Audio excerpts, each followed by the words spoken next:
And we begin tonight with breaking news, and it is a big one. Finally, a break in the case of Crystal Rogers, the young mother who vanished 8 years ago and is presumed dead. Tonight, WDRB has learned that someone is behind bars. Valerie Chin is here tonight with this significant development. So Val, this is one of the biggest mysteries that we have covered. Who is this person?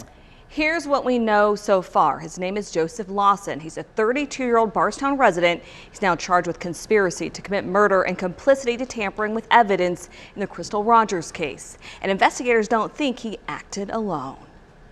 Lawson pleaded not guilty in court Thursday afternoon. His attorney, Kevin Coleman, confirmed to WDRB that the case is related to the death of Crystal Rogers, but declined to say more. The Rogers case has been unsolved since she disappeared in 2015. Presumed dead, but her body was never found.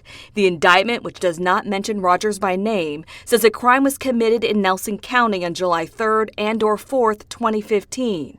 That's exactly when Rogers' mother reported her missing.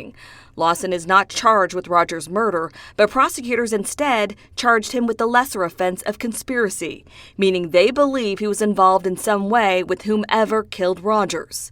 As of right now, nobody else has been charged.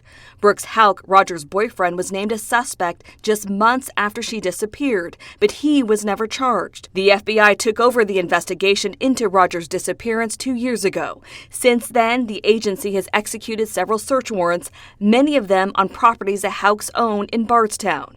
Investigators spent days digging, but we never learned of any significant developments from those searches. Again, a huge development tonight as we have an arrest in the Crystal Rogers case. We're still working more details on this breaking story. We'll bring you the latest as soon as we get more information. Val, so many questions. Do we have any idea, though, about the relationship between this Joseph Lawson and Crystal Rogers? That's a good question. Nothing in court documents indicates how or even if Lawson knew Rogers. We do know he has a criminal past that includes charges ranging from trespassing to criminal mischief. And we're still digging into the story, and we'll have more details as we find out more. We can't say it enough. A huge development. Thanks, Val.